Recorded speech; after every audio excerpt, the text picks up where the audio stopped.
অশিক্ষিত, বেআমল, সুদখোর, ঘুষখোর, দুর্নীতিবাজ, তরফদার। তরফদার বোঝেন না? গোষ্ঠী তরফদার না, তরফদার মানে পার্সিয়ালিটি করনেওয়ালা। নিজেকে গোষ্ঠী যা আছে বাড়ির ভিতরে সবাই বাংলাদেশ বইরে পথ ভাগ করে দিয়ে আর বেটারা মুখোশ হয়ে ঘুরিয়ে বেড়াবে, এর নাম হলো তরফদারি। এর নাম কি? তরফদারি। আমার যে জিহান আছে তারাই সেই জায়গাটা পথ দিতে হবে, এর নাম হলো তরফদারি। হয়তো তোমর কে তরফদার? কথা কন না গা, ভয় পাচ্ছেন নাকি? ওমর তরফদার? এই ওমর এত বড় আলেম, দেখেন এই যে ইরানের প্রেসিডেন্ট ইব্রাহিম রাইসি মারা গেছে, আর সর্বোচ্চ নেতা বর্তমানে খামিনি। এর আগে ছিল যিনি, তার নাম ছিল আয়াতুল্লাহ খমিনি। আমি বুঝতাম না, মনে করতাম যে যেই হয় তার নাম বুঝি খমিনি, ইদানিং বাক করে শুনতেছি। আগে যিনি ছিলেন আয়াতুল্লাহ খমিনি। আর তারপর এই ইরানিরা এত সন্তুষ্ট ছিল, হযরত মাওলানা আলী হাসান সাহেব কথা এসে গেলে একটু নাক হয়ে গেলে ভালো ঠেকতেছে না। ইরাক আর ইরান যখন দীর্ঘকাল যুদ্ধ ছিল না, মুরব্বীরা জানেন, এই যুদ্ধ পশ্চিমেরা তো লাগায় রাখতে চায়, আর মধ্যপ্রাচ্যে যারা আছে মুসলিম কান্ট্রি, তারা পশ্চিমে 5-8টা গোলাম, তারাও মীমাংসা করার বুদ্ধি রাখে না। বাংলাদেশের সর্বোচ্চ উলামায়ে কেরামদের একটা টিম এই ইরাক আর ইরানের গ্যাঞ্জাম মীমাংসার জন্য গিয়েছিলেন। তৎকালীন নেতৃত্বে ছিলেন হাফেজি হুজুর রহমাতুল্লাহ আলাইহি, যশোরের আবুল হাসান যশোরী রহমাতুল্লাহ আলাইহি, আপনাদের জামাই শাইখুল হাদিস আল্লামা আজিজুল হক সাহেব রহমাতুল্লাহ আলাইহি, ফজলুল হক আমিনী, আহমদ শফি সাহেব রহিমাহুল্লাহ, সব এই বাছাইকৃত বড় বড় 28 জন গেছে। তার ভিতরে ইংলিশ জাননেওয়ালা মুতাকাল্লিম হিসেবে ইনিও রহমাতুল্লাহ হযরত মাওলানা আলী হাসান সাহেব হুজুর রহমাতুল্লাহ ছিলেন। উনি তো ইংলিশ জানতেন। তো হুজুরের কাছ থেকে আমি যেটা শুনছি সেটা হুজুর বলেন যে ইরানিরা তাদের আয়াতুল্লাহ খমিনির সর্বকিছুর উপরে এত খুশি, যদিও শিয়া সেটা ভিন্ন কথা, এখন আর শিয়া সুন্নি ভাগ করার সময় নাই, আগে ফিলিস্তিনকে বিজয় করে নিয়ে আসি তারপরে শিয়া সুন্নি ভাগ করব। তো ওই সময় উনি বলেন প্রত্যেক নামাজের পরে তারা খমিনির পর এত সন্তুষ্ট, আরবিতে এবং ফার্সিতে 2 প্রকার দোয়া করত। তারা বলতো, এক সেটে বলে উঠতো, ইলাহি ইলাহি হাত্তা জুহুরিল মাহদি ইহফাজ লানাল খুমাইনি ইহফাজ লানাল খুমাইনি, খোদায়া খোদায়া তা ইমামে মাহদি রা ইজহার খুমাইনি রা নেগাদার খুমাইনি রা নেগাদার। আল্লাহ ইমাম মাহদি আসা পর্যন্ত আমাকে খমিনিরে হায়াত দাও। ইলাহি ইলাহি হাত্তা জুহুরিল মাহদি, হে আল্লাহ যতদিন ইমাম মাহদি না আসবে ইহফাজ লানাল খুমাইনি, আমাদের খমিনিরে তুমি হেফাজত করো। এই আরবি ফার্সি দুটেরই একই তরজমা। বহুত বড় আলেমও ছিলেন, বহুত বড় আলেম ছিলেন। আলী হোসেন সাহেব হুজুরের দেশে ইরানের কেন্দ্রীয় জামে মসজিদে উনরা যেদিন আসবে তার আগের দিন জুমার নামাজের আগে খুতবা বয়ানের দায়িত্ব দেশে, সব বড়রা সামনে বসা, হুজুর বয়ান করতেছেন। তো বয়ানের ভিতরে শিয়াদের অবস্থা আপনারা জানেন না, আমরা দেখেছি, যাদেরকে দেখেছি নামাজ পড়তেছে, হাঁটতেছে, নামাজ পড়তেছে, একজন নামাজ পড়তে তার ভিটির মধ্যে আর একজন লাইভ দিয়ে চলে যাচ্ছে, এইভাবে সেল্লা বেল্লা। এই অবস্থা দেখা 28 জন 1 মাস পর্যন্ত সফর করছে, একবার ইরাক একবার ইরান, একবার ইরাক একবার ইরান যাতায়াত। ফাইনাল ফ্লাইট হবে ইরান থেকে। তো যেদিন যে শনিবারে ফ্লাইট হবে, শুক্রবারে জুমার নামাজের সময় বয়ানের দায়িত্ব দিয়েছে ওনারে। তো উনি বয়ান করতে করতে, উনি তো মেজাজি মানুষ, বয়ান যারা শুনছেন তারা তো জানেন শক্ত মেজাজের মানুষ, ওই বয়ানের ভিতরে বলে ফেলাইছে খমিনি সামনে বলছে, তোমাদের সবকিছু আমার ভালো লাগছে, অনেক কিছু ভালো লাগছে, তবে একটা জিনিস বড় খারাপ লাগছে, ইন্না সালাতাকুম কালাবিল কিরাত। আরবিতে বলে ফেলাইছে ইন্না সালাতাকুম কালাবিল কিরাত, তোমাদের নামাজ বান্দর খেলার মতো। বান্দরে যেমন লাফালাফি বালাফালি উড়ে বেড়ায়, তোমরা নামাজের মধ্যে একজন সিজদা দিচ্ছে তার ভিডির মধ্যে লাফ দিয়ে চলে যাও, একজন নামাজে দাঁড়াইছে সামনে দিয়ে এটি চলে যাও। এটা কি? এটা খমিনির মাইন্ডে লাগছে খুব, যে আমাদের নামাজকে বান্দর খেলার মতো বললো। শনিবারে ফ্লাইট ক্যান্সেল করে দিয়ে ওনাকে ফরমান জারি করছে মৌলানা, আমাদের নামাজ বান্দর খেলার মতো, এটা কোরআন হাদিসের দলিল দিয়ে প্রমাণ করবেন, যদি প্রমাণ না করতে পারবেন তাহলে আপনাদের ফ্লাইট ক্যান্সেল। আর সে যে মানুষ মতের খেলাফ হলেই জবাই দিয়ে দেয়, মতের খেলাফ হইলেই জবই দিয়ে দেয়, যত বড় যেই হোক না কেন, একটু পরোয়া করে না।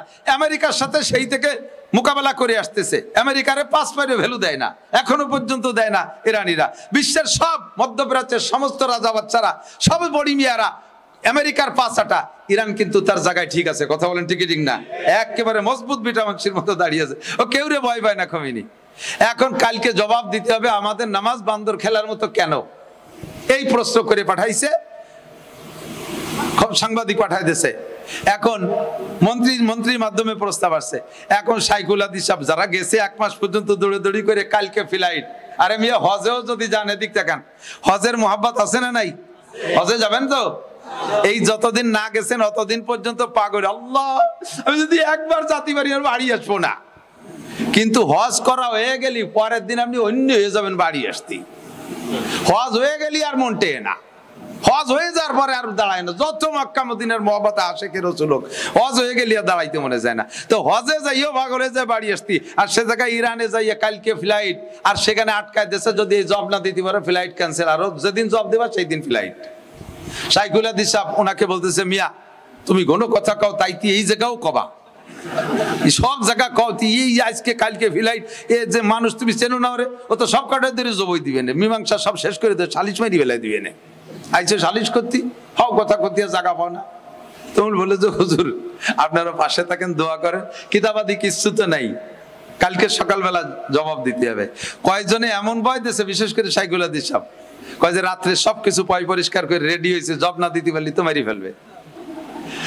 সকালবেলা টাইম দিয়েছে, নির্দিষ্ট টাইমে আমাকে নিয়ে বসাইছে, এখনো খোমেনি আসে নাই। টাইম যখন ঘড়ির টাইমে পূর্ণ হয়ে গেছে, ফিস ফিস করে গেট খুলে গেছে, দেখি যে খোমেনি হাজির, বিশাল জোয়ান, মাথায় পাগড়ি, জুব্ব পরা, চলে আসছে। এসে কোনো কথা নাই, সালাম দিয়ে বলছেন, আপনি জবাব দেন আমাদের নামাজকে বান্দর খেলার মতো কেন বললেন? তো উনি রাত্রে মুরব্বীদের সাথে মশওয়ারা করে নিজের এলিম অনুযায়ী নামাজ কেমন পড়তে হবে, নবী ওয়ালা নামাজ কেমন, সুন্নতি নামাজ কেমন, কোরআন হাদিসের এলেম ওনার কাছে যা আছে, এবং বড়রা তো সবই আছে, এলেমের তো অভাব নাই, যদিও কিতাব নাই। আবুল হাসান শাহ হুজুর, মুহাদ্দিস শাহ হুজুর, শাইখুল হাদিস শাহ, ফজলুল্লাহ কামিনী, আহমদ শফি সাহেব, হাফেজ হুজুর, উস্তাদরা রয়েছে, এলেমের অভাব নাই। সকলের কাছ থেকে হাদিস সংগ্রহ করে নিয়ে উনি পেশ করে দিলেন যে ক্বালা রাসূল, নবী পাক সাল্লাল্লাহু আলাইহি ওয়াসাল্লাম বলেছেন, যদি কোনো ব্যক্তি নামাজে দাঁড়ায়, তার সামনে দিয়ে তুমি যত জরুরত হোক, কম 40 বছরও যদি হয়, তবু তার সামনে অতিক্রম করবে না। সনদ সহ সহিহ হাদিস 4-5টা শুনাই দিয়েছে। শুনুন, সাথে সাথে সনদ সহ যখন হাদিস শুনাইছে, খোমেনি বললেন, এই কিতাব আনো। কিতাব আনে মিলে দেখে হাদিসের সব কিতাবগুলো, সমস্ত কিতাবের সাথে ওনার হাদিস মিলে গেছে। সাথে সাথে খোমেনি বললেন, মৌলানা আপনার জন্য এবং আপনার জন্য বিশেষ করে আমার রাষ্ট্রের পক্ষ থেকে বিশেষ একটা পুরস্কার নির্ধারণ করা হলো, আপনাকে পুরস্কৃত করা হবে। আপনি কি চান বলেন, আপনি যা চাবেন আপনার সেই পুরস্কার দেব। তো উনি বললেন, আমি তো একা না, পুরস্কার উনি দেখলেন যে পুরস্কার জন দেবে, তা না নিয়ে যাবো কে? তা আমি তো একা না, আমরা তো এত কয়জন, আমাদের দিলে সবাই রে দিতে বলে, হ্যাঁ সবাই রে। তো উনি বললেন যে আমার এই কিতাবের প্রয়োজন, এই কিতাবগুলো দেবেন। উনি সেই আমলে প্রায় 1 থেকে 1.5 লক্ষ টাকার কিতাবের লিস্ট দিয়েছে। সেই হারে সবাইরে, সেই 28 জনের সবাইরে কিতাব দিয়ে দিয়েছে, এবং অনেক অনেক হাদিয়া তোফা, আরো আনুষঙ্গিক অনেক কিছু দিয়ে তারপরে পাঠাইছেন। যে কথাটা বলতে যে লম্বা হয়ে গেল কথা, তো এই যে এলমি ইস্তেদাদ, এলমি যোগ্যতা রাজার ভিতরে, বাদশার ভিতরে থাকতে হবে, এরকম যোগ্য আলেম ছিলেন। বর্তমান যিনি আছে তিনিও মোটামুটি, কিন্তু ইনি এন্তেকালের পরে কে হবে তাই নিয়ে ইরানের ভিতরে দ্বিধাদ্বন্দ্ব চলছে, এই মাপের যোগ্য মানুষ নেই। তো সাহাবায়ে কেরামরা যেই লোকটারে প্রেসিডেন্ট নির্বাচন করছে, ওই লোকটা কি খোমেনির চেয়ে ছোট না বড়? ওই লোকটা বর্তমান খামেনির চাইতে ছোট না বড়? বহুতের চাইতে বড়, বলকে বহুত বড়। खुद न थे जो राह पर गए रूह के हादी बन गए, खुद न थे जो राह पर गए रूह के हादी बन गए, क्या नजर थी जिसने मुर्दू को मसीहा कर दिया। নিজেই ছিলেন গুমরা। কেমন গুমরার গুমরা? বিশ্ব নবী মুহাম্মদ রাসূলুল্লাহ সাল্লাল্লাহু আলাইহি সাল্লামের কল্লা কাইটা নিয়া আবু জাহেলের হাতে দিয়া 100 উট পুরস্কার নেবে, কেইসা ধামড়ার দামড়া ছিলেন। আর আল্লাহ তাআলা সেই মানুষটারে পাল্টাইয়া সারা পৃথিবীর জন্য, শুধু মুসলমানদের জন্য নয়, হযরত ওমর ইবনে খাত্তাবের খেলাফত, হযরত ওমর ইবনে খাত্তাব রাদিয়াল্লাহু তাআলা রাষ্ট্র পরিচালনা পদ্ধতিটা এরা সারা পৃথিবীর মুসলমান অমুসলমান সমস্ত রাষ্ট্রপ্রধানের জন্য একটা মডেলে পরিণত হয়ে গেছে। ঠিক কি না? তাহলে এই লোকটার কি এলেমের অভাব আছে বলে মনে হয়? এবং প্রথম সিরিয়ালে যারা ইসলাম গ্রহণ করছে তার ভিতরে 39তম অথবা 40তম, মক্কায় থাকতে মক্কি সাহাবী। এই লোকটার এলেমের অভাব নাই। সিদ্দিকা আয়েশা রাদিয়াল্লাহু তাআলা আনহার বয়স যখন 18 তখন সিদ্দিকা আয়েশা বিধবা হয়েছেন। আর নবী আলাইহিস সালামের নবুয়তি পার প্রথম বছরই হযরত ওমর মুসলমান হয়েছেন। তাহলে হযরত ওমরের ইসলামের বয়স যখন 23, সেই সময় হুজুর ইন্তেকাল করেছেন, আর ওই সময় আয়েশার বয়স 18। তাহলে আয়েশার টোটাল বয়সের চাইতে হযরত ওমর রাদিয়াল্লাহু তাআলা নূরে ইসলামের বয়সী 18 পরে 23 কত লাগে? 5 না, আরো 5 বছর বেশি। তাহলে আয়েশার টোটাল জীবনের হায়াত যতদিন, তার চাইতে হযরত ওমরের মুসলমান হওয়ার জিন্দেগির বয়সও 5 বছর বেশি। তাহলে এই ওমর কি হুজুরের কোনো কিছু জানতে বাকি আছে? সেই ওমর রাদিয়াল্লাহু তাআলা আনহু হযরত আয়েশার কাছে যে বলতেছেন, ইয়া উম্মাল মুমিনিন কাইফা কানা খুলুকু রাসূলুল্লাহ সাল্লাল্লাহু আলাইহি সাল্লাম, ওমা আয়েশা তুমি বলো তো হুজুর আলাইহিস সালামের স্বভাব কেমন ছিল, চরিত্র কেমন ছিল? সিদ্দিকা আয়েশা একটু হেসে বললেন, ইয়া খলিফাতুল মুসলিমিন, ও খলিফাতুল মুসলিমিন, আপনার ইসলামের হায়াতই আমার গোটা হায়াতের চাইতে 5 বছর বেশি। আর আমি নবী পাকের ঘর করছি মাত্র কয় বছর? 9 বছর বয়সে স্ত্রী হিসেবে ঘরে আসছি, আর 9 বছর হইতে না হইতে হুজুর চলে গেলেন। আমি নবীকে বুঝের সাথে পাইছি মাত্র 9টা বছর, তাও 9 বছর বয়সী মেয়ে আমি নবীর স্ত্রী হয়ে আসছি। এই 18 বছর বয়সে তো মানুষের বিয়ে হয়, আর বাংলাদেশে তো তাও হয় না। 20তে বুড়ি নয়, 20 আগে। আরে এই হাদিস জানেন না? 20তে বুড়ি নয়, 20 আগে। তাহলে আয়েশা বাংলাদেশের বয়সের বিয়ের বয়সের মাপের চাইতেও 2 বছর আগেই সে বিধবা হয়ে গেছে। তাহলে আমি একটুক মানুষ কি জানি নবীর আখলাক, আর আপনি আমার কাছে জিজ্ঞেস করতেছেন? কারণ না মা তুমি বলো। কেন জিজ্ঞেস করেন? যে এই জন্য জিজ্ঞেস করি যে মানুষের স্বভাব 2 রকম হয়, পুরুষের স্বভাব দ্বিমুখী হয়, 2 রকম হয়। হাদিসের ভিতরে আছে 11 বিবির একটা গল্প আছে তিরমিজি শরীফের ভিতরে, বিভিন্ন হাদিসের কিতাবের মধ্যে আছে। তো তিরমিজি শরীফের ভিতরে বিশেষ উল্লেখ করে পড়ানো হয়। তো এই 11 বিবির হাদিসের ভিতরে মানে 11 জন হুজুর আলাইহিস সালাম গল্পটা শুনেছেন যে বিগত সময় 11 জন মহিলা এক জায়গায় বসে একটা মজলিস করছে। এই মহিলারা একে অপরের জিজ্ঞেস করতেছে, তোমার স্বামী কেমন, তোমার স্বামী কেমন, তোমার স্বামী কেমন। যার যার স্বামী যেমন সে সেই রকম বয়ান করতেছে। একজন বলতে জাউজি আসান্নাক, আমার স্বামী এটা উটাক্কা। আসান্নাক মানে আমাকে গ্রাম্য বাংলা কোনো উটাক্কা কই যে 1.5 দেড়িয়ে লম্বা, গলা শূন্য, মাথা ছোট, ভাষায় গোষ্ঠ নাই, এইরকম। আর একজনকে আমার স্বামী এমন, সে বাইরে যখন ইজা খারাজা ফাহিদা ওয়াইজা দাখালা আসিদা, সে বাইরে যখন যায় তখন তার অবস্থা সিংহের মতো, ঘরে যখন আসে চিতেবাঘের মতো মানে চিতেবাঘে ঘুম বেশি, আইসে আর লেত্রায় ভাত্রায় ঘুমায় থাকে। আমার কি দরকার কিচ্ছু শোনে টোনে না।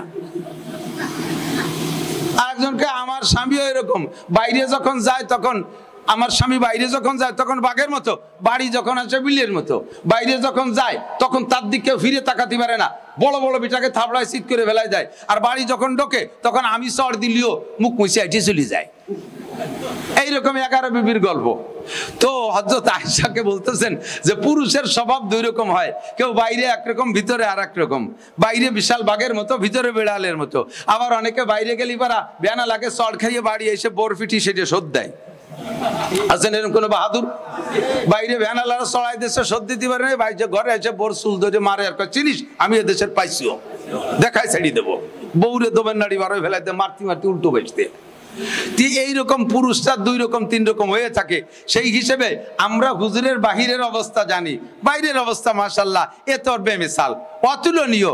আর ঘরের ভিতরের অবস্থাটা, আমারও মেয়ে একটা তোমার সাথে সতীন হুজুরের স্ত্রী ছিলেন, তবে আমার মেয়ের চাইতে হুজুর তোমাকে বেশি ভালোবেসেছেন।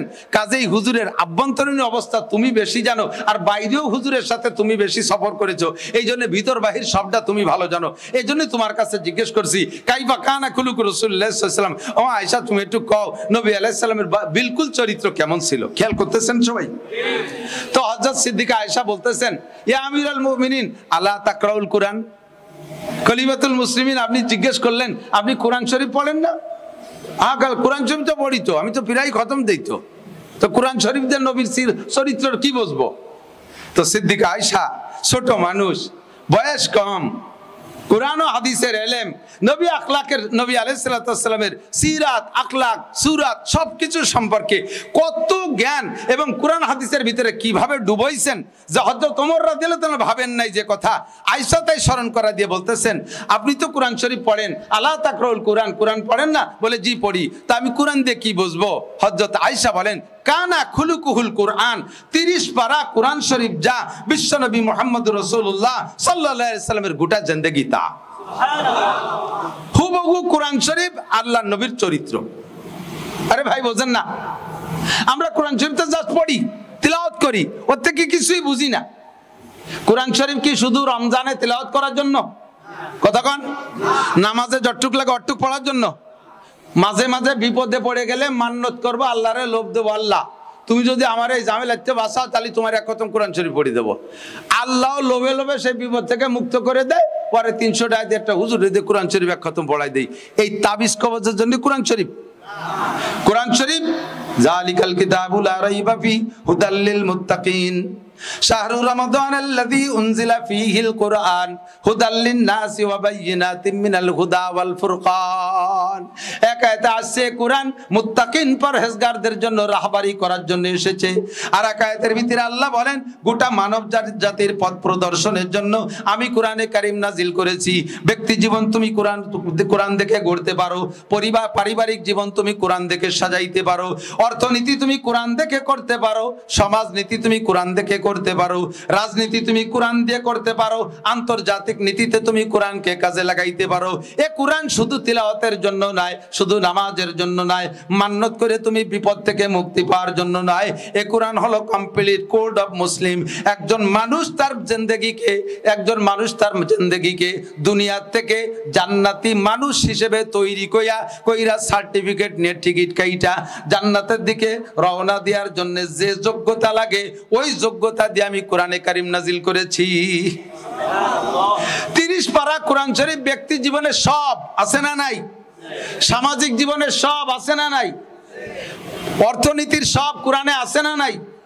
সব আছে একেবারে আন্তর্জাতিক। এখন এই সব শাখার জুজি এলো কুল্লি কথা বললাম, হেডলাইন বললাম, এর প্রত্যেকটা শাখায় যাইয়া হাজার হাজার লক্ষ লক্ষ মাসআলা, হাজার হাজার লক্ষ লক্ষ মাসআলা সব কোরআনের ভিতরে।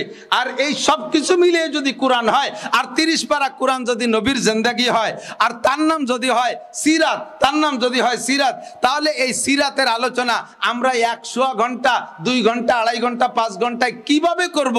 নবী পাকের মতো বক্তা, সাহাবায়ে কেরামদের মতো শ্রোতা, তাদের ভিতরে নবী আলাইহিস সালামের মতো বক্তার তার গোটা জিন্দেগির এই সিরাতকে ব্যক্ত করার জন্য লেগেছে 23টি বছর। কয় বছর? 23 বছর। নবীর মতো বক্তা, সাহাবায়ে কেরামের মতো যোগ্য শ্রোতা, নবী পাকের সিরাত শিখতে শুনতে তাদের লাগছে 23 বছর, নবীর লাগছে 23 বছর। আমরা 10-20 মিনিট, 1 ঘন্টার মধ্যে কি বলতে পারি? কিছুই বলতে পারি না। শুধুমাত্র সিরাত সম্পর্কে শুধু তার হেডলাইন, তার সুরকি, শিরোনামের ব্যাখ্যাটা হয়তো বুঝতে পারি। মানব জীবনের এদিক লক্ষ্য করি, সময় কম যেহেতু এদিক আর বাড়ছি না। মানব জীবনকে কয়েক ভাগে ভাগ করা যায়, খেয়াল করি, কয়েক ভাগে ভাগ করে।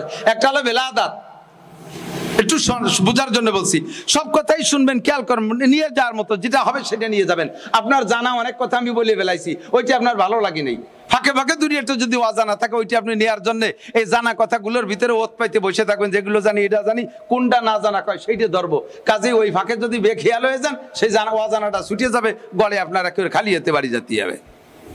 এজন্য সব কথা খেয়াল করতে হবে। মানব জীবনের কয়েকটা ধাপ। শুরু হলো বেলাদাত। 1 নম্বরে বেলাদাত। বেলাদাত মানে জন্ম, বেলাদাত মানে জন্ম। 2 নম্বরে আখলাক, 2 নম্বরে আখলাক। জন্মসূত্রে যে স্বভাবটা নিয়ে মানুষের জন্ম নেয় এর নাম আখলাক।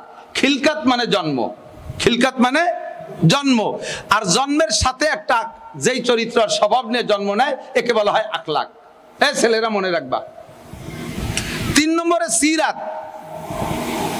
সিরাত বলা হয় শিক্ষাযোগ্যতার মাধ্যমে, লেখাপড়ার মাধ্যমে, শিক্ষাযোগ্যতার মাধ্যমে চরিত্রের পূর্ব অবস্থানকে পরিবর্তন করে আরো উন্নততর করার নাম হলো সিরাত।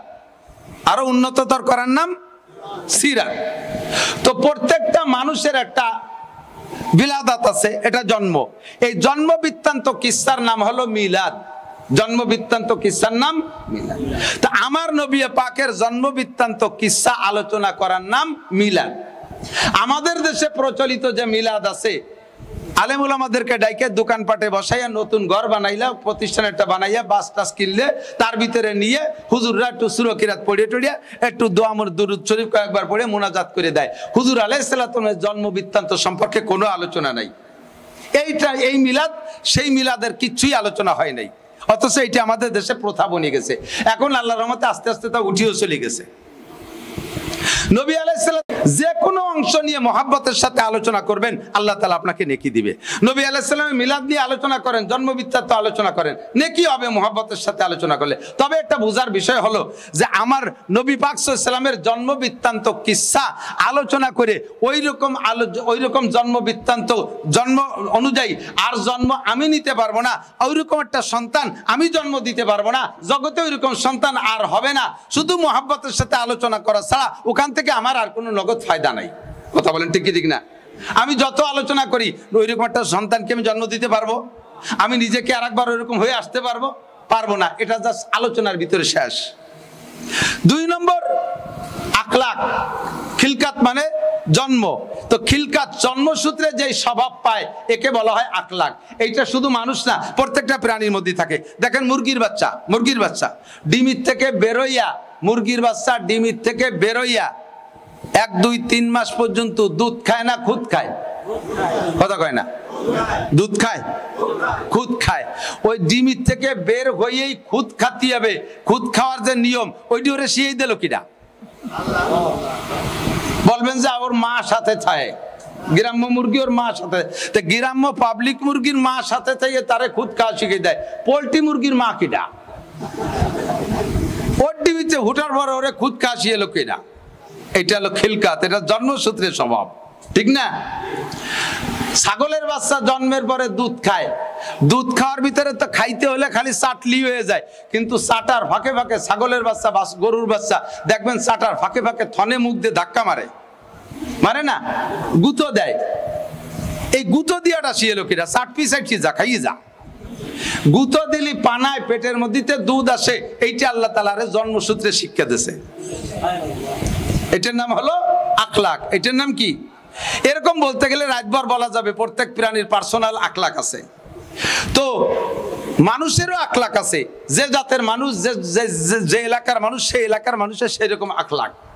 তো সারা দুনিয়ার সমস্ত মানুষের আখলাকের ভিতরে আমার নবী পাক, আমার নবী, আপনার নবী, বিশ্ব নবী মুহাম্মদ রাসূলুল্লাহ সাল্লাল্লাহু আলাইহি সাল্লামের জন্মসূত্রের যে আখলাকটা, এটাও সর্বশ্রেষ্ঠ আখলাক। এত ভালো আখলাকের সন্তান জগতে আর কখনো জন্ম নেয়নি। ঠিক কি ঠিক না? আল্লাহ পাক রব্বুল আলামিন এই জন্মসূত্রের আখলাকের প্রশংসা করে কোরআন শরীফে নিজেই বলেন, ওয়া ইন্নাকা লাআলা খুলুকিন আযীম। জন্মসূত্রে আপনার চরিত্র সর্বোত্তম চরিত্র। নবুয়তি পাওয়ার আগ পর্যন্ত, কুরআনী ইলম পাওয়ার আগ পর্যন্ত, জিবরিল আলাইহিস সালামের আগমনের আগ পর্যন্ত 40টা বছর নবী পাকের জিন্দেগীর 40টা বছর, বেশিরভাগ টাইম গেলে কি বলা হয় 3 ভাগের 2 ভাগ টাইম চলে গেছে 40 বছর। এই 40 বছর কোনো কোরআন হাদিস পড়েন নাই, কোনো কিতাব পড়েন নাই, কোনো দুনিয়ার পণ্ডিতের কাছে লেখাপড়া শেখে নাই, কোনো স্কুল কলেজ মাদ্রাসায় পড়ে নাই। অথচ এই 40 বছরের চরিত্রের উপরে গোটা আরবের মানুষ, সারা আরবের মানুষ, কাফের মুশরিক সকলে মিলে প্রশংসা করছে কি করে নাই? ভক্ত ছিল কি ছিল না? আমার নবীর এই 40 বছরের হায়াতি প্রশংসিত হায়াত। একেবারে জন্মের পরে 3 মাসে বাচ্চা মা হালিমাতু সাদিয়া রাদিয়াল্লাহু তাআলা আনহা নিয়ে গেছেন। দেখেন জন্মসূত্রে কেমন একটা চরিত্রের অধিকারী। মা হালিমাতু সাদিয়া নিয়ে গেছেন তায়েফে। এবছরও গিয়েছিলাম আলহামদুলিল্লাহ। যারা হজে যান তারা ইদানিং যাওয়ার সুযোগ পাচ্ছেন। মাঝে 10, 15, 20 বছর পর্যন্ত তায়েফে যাওয়ার অনুমতি ছিল না, ইদানিং অনুমতি হয়েছে। তায়েফে যায় হাজী সাহেবরা। হালিমাতু সাদিয়ার বাড়ি দেখলাম সবকিছু যথেষ্ট দেখাইছে আল্লাহ। তো হালিমাতু সাদিয়া রাদিয়াল্লাহু তাআলা আনহা নবী পাক সাল্লাল্লাহু আলাইহি সাল্লামকে নিয়ে গেছেন। হুজুরের বয়স 3 মাস। 3 মাসে বাচ্চার ভিতরে কোনো বিচার বিশ্লেষণ বুদ্ধি কি থাকার কথা? কতক্ষণ থাকার কথা? নবী পাককে নিয়ে গেছেন, নবী পাক হালিমা সাদিয়ার দুধ পান করবেন টাকার বিনিময়। উনার চাচা, উনার দাদা, তারা টাকা পরিশোধ করবে। হুজুর তো 3 মাসে বাচ্চা, টাকা দেবে না, পয়সা দেবে না, ফ্রি খাবো, এ বুদ্ধি তো হুজুরির নাই। এর ভিতরেও যাইয়া হালিমার বাড়ি যখন গিয়েছেন, হালিমার একটা সন্তান, নাম তার আব্দুল্লাহ। আল্লাহ পাক নবী পাককে জন্মসূত্রে কেমন একটা ইনসাফি আখলাক দিয়েছেন যে হালিমার একটা সন্তান আছে, আমি তার দুধ সন্তান, আমি তো টাকার বিনিময়ে দুধ খাবো, আমি যদি তার 2টা স্তনের দুধ সাফ করে খেয়ে ফেলি, তার পেটের সন্তানটা না খেয়ে কষ্ট পাবে। নবী পাক সেই জন্মসূত্রে তার উত্তম চরিত্রের প্রমাণ দিয়ে সে জায়গা 2টা স্তনের দুধ নবী পাক কখনো হালিমার থেকে খান নাই। একটা স্তনের দুধ খেয়েছেন, আর একটা স্তনের দুধ জন্মসূত্রে স্বভাবের, উত্তম স্বভাবের বহির্প্রকাশ, সেখানে একটা স্তনের দুধ খান নাই। এবং খাইতে গিয়ে হুজুর কোন স্তনের দুধ খেয়েছেন? যেই 2 বছর বাড়ি বসে দুধ খেয়েছেন, হুজুর সর্বক্ষণ ডান স্তনের দুধ খেয়েছেন। হালিমার বাম স্তনে মুখ লাগাই দিলেও খাইতেন না, হুজুর ডান পাশের দুধ খাইতেন। আবার এর দ্বারা অন্য ফতোয়া নিজে নিজে আবিষ্কার করবেন না, তাহলে মায়ের বাম স্তনের দুধ হারাম। কথা কয় না? আমার নবী ডান পাশের দুধ খেয়েছেন, কারণ নবী ডানপন্থীদের নবী। কাদের নবী? ডানপন্থীদের নবী। নবী আলাইহিস সালাম প্রমাণ করছেন, আমি ডানপন্থীদের নবী। আমার ভাই বামপন্থী তা না, সে আব্দুল্লাহ কাফের তা না, আমি খাবো তো আমার মোহাব্বতের সাথে আমি ডান পাশের দুধ খাবো। আর তাই হুজুর ডান পাশের দুধ খেয়েছেন, একটা দুধ রেখে দিয়েছেন। জন্মসূত্রে নবী আলাইহিস সালামকে আল্লাহ পাক এরকম মুনসিফ আর ইনসাফগার হিসেবে দুনিয়াতে পাঠিয়েছেন, সৃষ্টি করেছেন। এই জন্য নবী পাকের চরিত্র সম্পর্কে বলা হয়, ওয়া ইন্নাকা লাআলা খুলুকিন আযীম, আপনি সর্বোত্তম চরিত্রের অধিকারী। আমি এই বিষয়টা আলোচনা করলাম, আমি নিজেও এইরকম চরিত্র আর ফিরে পাবো না, কারণ আমার তার দ্বিতীয়বার জন্ম হবে না যে আমি ফিরেবার যদি জন্ম হই তাহলে আমিও হালিমার বাড়িতে ডান পাশের দুধ খাবো, আমিও আমার মায়ের ডান পাশের দুধ খাবো, বাম পাশেরটা খাবো না। এই কিসসা শুধু বলা বলি পর্যন্ত শেষ, শুধু মোহাব্বতের সাথে বলা বলি শেষ, ওখান থেকে আমার শিক্ষা নেওয়ার আর কিচ্ছুই নেই। আমি আমার বাচ্চারা শুধু তার মায়ের স্তনের ডান পাশের দুধ খাবো এটাও নাই, এক পাশের দুধে তার পেট ভরবে না, আর এক পাশের দুধ পড়ে যাচ্ছে, তাই বলে সেটা সে খাবে না, সে 2 পাশের দুধ পান করবে। এই বিষয়টা আলোচনা ছাড়া এর থেকে আমাদের শিক্ষার আর কিছুই নেই। কথা বলেন ঠিক কি ঠিক না? সিরাত যেটা, সেটার থেকে আমাদের শিক্ষার বিষয় আছে। নবী পাকের সিরাত কত সুন্দর। সিরাত বলা হয় শিক্ষার মাধ্যমে যেই যোগ্যতা অর্জন করে তাকে বলা হয় সিরাত। নবী আলাইহিস সালাতু ওয়াস সালাম নবুয়তি পেয়েছেন 40 বছর বয়সে। এই 40 বছরের থেকে 63 বছর বয়স পর্যন্ত কোরআন থেকে যেই শিক্ষা পেয়েছেন, জিবরিলের মাধ্যমে শিক্ষা পেয়েছেন, আল্লাহ পাক সরাসরি শিক্ষা দিয়েছেন ওহীর মাধ্যমে, আরশে আজিমে নিয়ে এই শিক্ষা থেকে যেই শিক্ষা অর্জন করেছেন তার নাম হলো সিরাত। তার নাম কি? সিরাত। এবার সিরাত এবং আখলাক 2টা শব্দকে একটা অপরের জায়গায় ব্যবহার করা যায়, একটাকে অপর জায়গায় ব্যবহার করা যায়। কখনো সিরাতের স্থানে আখলাক, কখনো আখলাকের স্থানে সিরাত। নবী পাককে আল্লাহ পাক রব্বুল আলামিন এভাবে পাল্টাই পুল্টাই শব্দ ব্যবহার করেছেন। নবী আলাইহিস সালাতু ওয়াস সালাম নবুয়তি পার কয়েক বছর পরে, সম্ভবত 8 বছর পরে আল্লাহ পাক রব্বুল আলামিনের পক্ষ থেকে জিজ্ঞাসা হয়েছে, দোস্ত আপনি সব জায়গা গেছেন, আখলাকের একটু প্রশংসা করে কিছু আমল বলে শেষ করব। আপনি সব জায়গায় যতটুকু সম্ভব গিয়েছেন, কোন কোন জায়গা গেছেন দাওয়াতের জন্য? জি আল্লাহ, এখানে গেছি, ওখানে গেছি, জেদ্দা গেছি, অমুক জায়গা গেছি, সমুক জায়গা গেছি। আল্লাহ বললেন, আপনি তায়েফে গিয়েছিলেন, মামবাড়ির দেশে, যেখান থেকে দুধ খেয়ে বড় হয়েছেন, যেটা আপনার মামা বাড়ির দেশ, গিয়েছেন তায়েফে? কয় না, আমি তো তায়েফে যাইনি। কয় তায়েফে যাবেন কবে? জি আল্লাহ যাবো, আপনি যখন হুকুম করেন। আল্লাহ বললেন কালকেই যাবা, কালই যাবা, দেরি করার দরকার নেই, সময় কম। আল্লাহ তায়েফে যাওয়ার অর্ডার হলো, কাকে নিয়ে যাবেন? একা যাবেন না কাউকে সাথে নিয়ে যাবেন? সফর সঙ্গী সাথে নিয়ে সুন্নাত।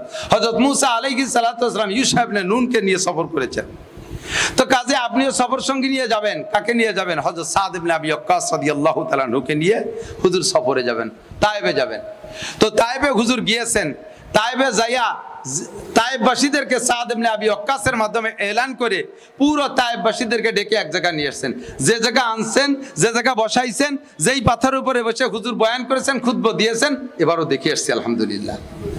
চেয়ারের মতো একটা পাথর আছে ছোট, এই পাথরের উপর হুজুর বসে, ছোট্ট একটা টিলা, নিচে সমতল, ওই জায়গায় তায়েফবাসী বসছে। হুজুর আলাইহিস সালাতু ওয়াস সালাম সেখানে ডাইকা তাদেরকে ডেকে বলছেন, হে তায়েফবাসী, ইয়া আইয়ুহান নাস কুলু লা ইলাহা ইল্লাল্লাহ মুহাম্মাদুর রাসূলুল্লাহ। হে তায়েফবাসী, তোমরা পড়ো লা ইলাহা ইল্লাল্লাহ মুহাম্মাদুর রাসূলুল্লাহ। আপনারা পড়বেন না? নাকি অনেক আগে পড়া আছে বিধায় এখন পড়বেন না? এ কলেমা যখনই পড়বেন, পড়ার সঙ্গে সঙ্গে আপনার আমল নামায় 4000 নেকি লেখা হইয়া যায়। হে তায়েববাসী, ইন্নাল্লাযীনা তাদউনা মিন দুনিল্লাহ, তোমরা তায়েববাসী আল্লাহ ছাড়া যার ইবাদত করো, যার কাছে তোমরা প্রার্থনা করো, মুনাজাত করো, তোমরা তামান্না করো, চাওয়ার মুনাজাত করো, তার যোগ্যতা কি, তার স্বভাব কি তোমরা নিজেরাই দেখতেছো। ইন্নাল্লাযীনা তাদউনা মিন দুনিল্লাহ, আল্লাহ ছাড়া যাদের কাছে তোমরা প্রার্থনা করো তাদের যোগ্যতা কি? লা ইয়াখলুকু যুবাবান, এদিক লা ইয়াখলুকু যুবাবান ওয়ালা ইসতামাউল্লাহ। তোমরা এই আরব আলারা, তাই বালারা যাদেরকে ডাকতেছো, আর এক দল সৌদি আরবের বিভিন্ন প্রান্তে দোয়া মুনাজাত করতেছে, আর এক দল ভারতে উপাসনা করতেছে, আর এক দল জাপানে উপাসনা করতেছে। এমন করে সারা পৃথিবীর যত মূর্তি আছে, যাদেরকে তোমরা উপাসনা করো, সমস্ত উপাস্যদেরকে যদি একত্রিত করে দাও, লাইয়াকলুকু যুবাবান, এদিক লাইয়াকলুকু যুবাবান ওয়ালা ইসতামাউলা, সকলে সম্মিলিতভাবে চেষ্টা চালাইয়া একটা মাছিও তারা বানাইতে পারবে? কথা কন, পারবে? সবাই সম্মিলিত চেষ্টা চালায় একটা মাছিও বানাইতে পারবে না।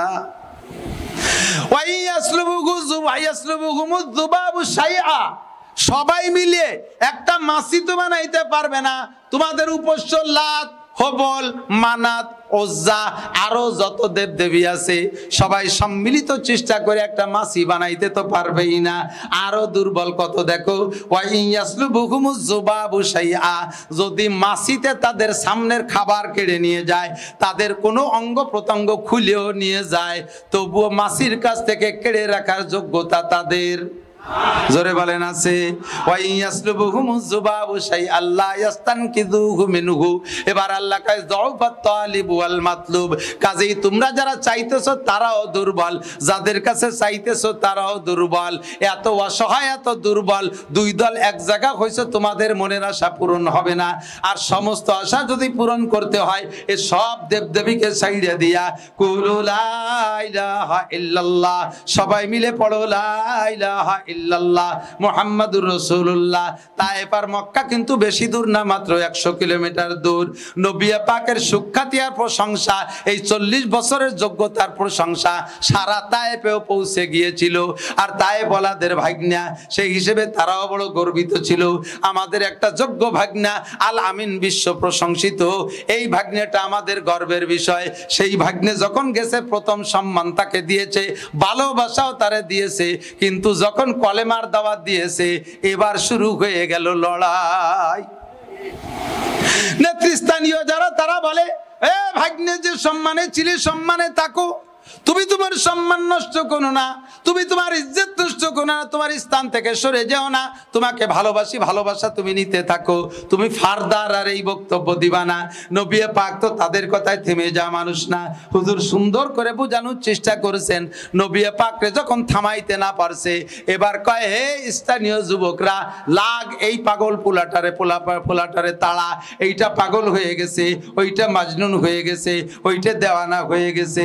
আল্লাহ পাক রব্বুল আলামিন তাদের মুখের, তাদের এই বক্তব্যের জবাব দিতে গিয়ে সূরা কলম নাজিল করে দিয়ে আল্লাহ পাক বলেন, হে নবী আপনি শুনে নেন, নুন ওয়াল কলামি ওয়া মা ইয়াসতুরুন, ওরা যা বলে বলুক, আপনি মন খারাপ করেন না। আমি কলমের কসম খেয়ে বলি, এবং কলমে যা লেখে তার কসম খেয়ে বলি, নুন ওয়াল কলামি ওয়া মা ইয়াসতুরুন মা আনতা বিনিমাতি রাব্বিকা বিমাজনুন।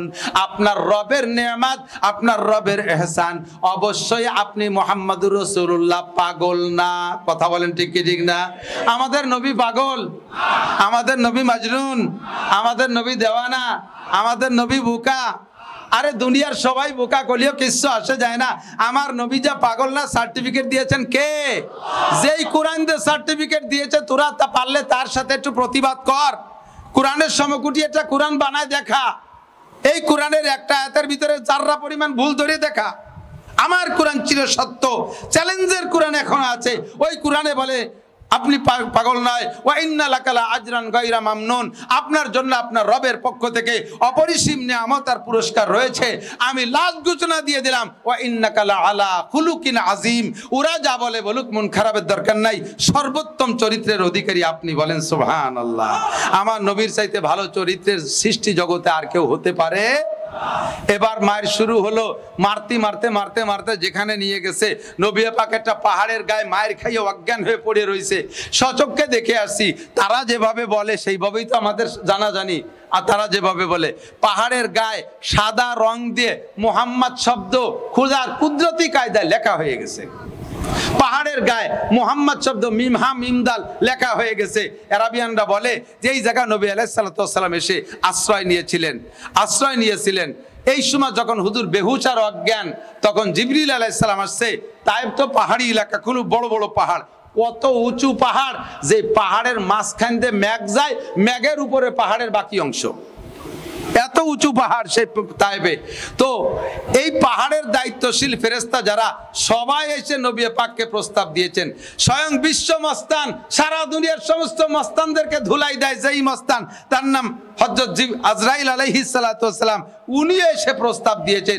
সাগরের মোতায়েন করা ফেরেশতা তারা এসে প্রস্তাব দিয়েছে, হুজুর আপনি বলেন সাগরের পানি ঢালিয়ে দেয়, তায়েবদেরকে ডুবাই দেই। পাহাড়ের দায়িত্বশীল ফেরেশতারা বলে, হুজুর আপনি অর্ডার দেন, দুই পাহাড় এক জায়গা কইরা একেবারে মশলা বাটার মতো বেটে দেবো তায়েববাসীদেরকে। আপনার গায়ের রক্ত ঝরাইছে, আপনাকে এভাবে আহত করছে, ক্ষতি করছে, আমরা কিছু করে দেই। হুজুর জবাব দিলেন, ও ফেরেশতা, তোমরা যদি মেরে ফেলো এদেরকে, তাহলে আমি নবুয়তি করব কাদের মধ্যে? আরে ভাই এদিক তাকান, প্রতিশোধের এমন সুযোগ পেয়ে কে প্রতিশোধ না নিয়ে ছাড়বেন? আপনারা গুবরাওয়ালারা যদি ওই এপাশে কি বেদগ্রাম, এপাশে পাতালি টাতালি, বা ওই পাশে গোপালগঞ্জের কাছে, গোপালগঞ্জের যারা যত কাছে তারা তত বড় ক্যাডার, তারা তত বড় শক্তিশালী। তো এই পাশে যে ওই গোপালগঞ্জের ওই প্রতিবেশী একেবারে কাছের দুটো যুবক এখানে আসছে গোবরার মোড়ে, আর এই জায়গার থেকে স্থানীয় যুবক কেউ তারে দুটো ঘুষি দিয়ে ছেড়ে দিয়েছে। ঘন্টা দুই পরে ওই যুবক যদি সেই এলাকায় যায়, ওরা ধরে চুমো দেবে না? ফুলির মালা, দুই ঘুষিতে 200 ঘুষি পয়দা হয়ে যাবে। কতক্ষণ ঠিক না? এটা আমাদের স্বভাব। প্রতিশোধ নেওয়ার সুযোগ পাইলে একটুও কম নেই না। যে জায়গা প্রতিশোধ নেওয়ার জন্য নবী পাকের পক্ষ থেকে জিবরাইল, মিকাইল, ইসরাফিল, আজরাইল সব বাগা বাগা ফেরেশতা, পাহাড়ের দায়িত্বশীল ফেরেশতারা প্রস্তুত নবীকে প্রস্তাব দিয়েছে। নবী পাক কয়, আমি তাকে মাফ করে দিছি, আমি তাদেরকে মাফ করে দিছি, তোমরা তাদেরকে মাইরো না। হয়তো এরা আমার দাওয়াত গ্রহণ করলো না, হতে পারে এদের পরবর্তী জেনারেশন তারা আমার দাওয়াত গ্রহণ করবে। যদি এগে মারিয়ে বেলায় দাও তো জেনারেশন বন্ধ হয়ে যাবে, তাহলে আমি নবুয়তি করবো কাদের ভিতরে? কাজে আমি তাদেরকে ক্ষমা করে দিয়েছি, তোমরা তাদেরকে কিছু বলো না। আল্লাহ পাক বলেন, ওয়া ইন্নাকা লাআলা খুলুকিন আযীম। হে নবী, এরকম চরিত্রের মানুষ আমার সৃষ্টি জগতে নাই। সুযোগ পাইয়া প্রতিশোধ নেওয়ার সুযোগ পেয়ে আপনি প্রতিশোধ নেন নাই, তাদেরকে আপনি ক্ষমা করে দিয়েছেন। আপনি সর্বোত্তম চরিত্রের অধিকারী। জোরে কন্যা সুবহানাল্লাহ। আমার নবীর স্বভাবেই, আরে ভাই আমরা এই আখলাক রে, ভালো আখলাক রে 3 ভাগে ভাগ করে সিরাতে মুস্তাফার ভিতরে আছে, অন্যান্য তাফসীরের কিতাবে আছে। ভালো আখলাক, ভালো চরিত্র 3 ভাগে ভাগ করা হয়। একটা হলো আখলাকে হামিদা, আখলাকে হামিদা, আর একটা হলো আখলাকে হাসিনা, আখলাকে হাসিনা, আর একটা হলো আখলাকে আজিমা। খুলুকে হাসান, 3টে, খুলুকে হাসান, খুলুকে কারিম আর খুলুকে আজিম। খেয়াল করেন, মনে রাখেন, ছাত্র মনে রাখবা। খুলুকে হাসান ভালো চরিত্র, হযরত মুসা আলাইহিস সালামের চরিত্র, ভালো চরিত্র। কি চরিত্র? জাযাউ সাইয়্যাতিন সাইয়্যাতুম মিসলুহা। যতটুক মুসা আলাইহিস সালামরে কেউ ক্ষতি করছে, হুবহু মাপিয়ে ততটুক শোধ নেছে, খালি হাতে ফিরে আসে নাই উনি কোনোদিন। তবে নবীওয়ালা হিসেবে, নবীওয়ালা যোগ্যতা হিসেবে যদি কেউ উনারে বক্সিন দিয়েছে, ওই বক্সিনটার ওজন কতটুক হবে উনি মাইপে ততটুক একটা বক্সিন দিয়েছে, একটু বেশি হয়নি। যতটুক একটা থাপ্পড় দিয়েছে ততটুক একটা থাপ্পড় দিয়েছে। আমরা তো আমার একটা থাপ্পড় দিলি তার এগেনস্টে আমার থাপ্পড়টা ছোট হবে না বড় হবে, আমি মাইপি রাখছি, আমাকে এটা স্বাভাবিক বড়ই হয়ে যায়। তো একটা দিলি 3টে হয়ে যায়, আর ভিটি দিলি পারা নাকে হয়ে যায়।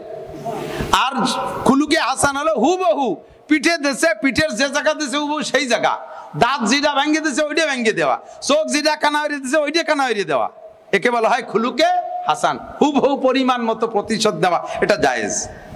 এইটা ছিল হযরত মুসা আলাইহিস সালামের স্বভাব। ফিরাউনের বাবরসি মুসা আলাইহিস সালামের উম্মতের বনি ইসরাইলের একজনের সাথে গ্যাঞ্জাম। এই গ্যাঞ্জামে যে হযরত মুসা আলাইহিস সালাম দেখছেন যার তারে যে পরিমাণ মারছে, এই বনি ইসরাইলের এই ছেলেটারে ফিরাউনের বাবরসি যে পরিমাণ মারছে ও সে পরিমাণ প্রতিশোধ নিতে পারবে না। হযরত মুসা আলাইহিস সালাম মাপিয়ে উনি সেই পরিমাণ প্রতিশোধ নিয়েছে। কিন্তু যে পরিমাণ প্রতিশোধ নীতি যে মুসা আলাইহিস সালাম একটা শট দিয়েছে মাপিয়ে, এক শটে সে বাবরসির সাথে গেছে মরিয়ে। আজরাইল আলাইহিস সালাম আইসা মুসা আলাইহিস সালামের সামনে বসে বলতেছে, জি তুকা লিয়া না খুজা রুহাক, আমি আপনার জান নিতে আসছি।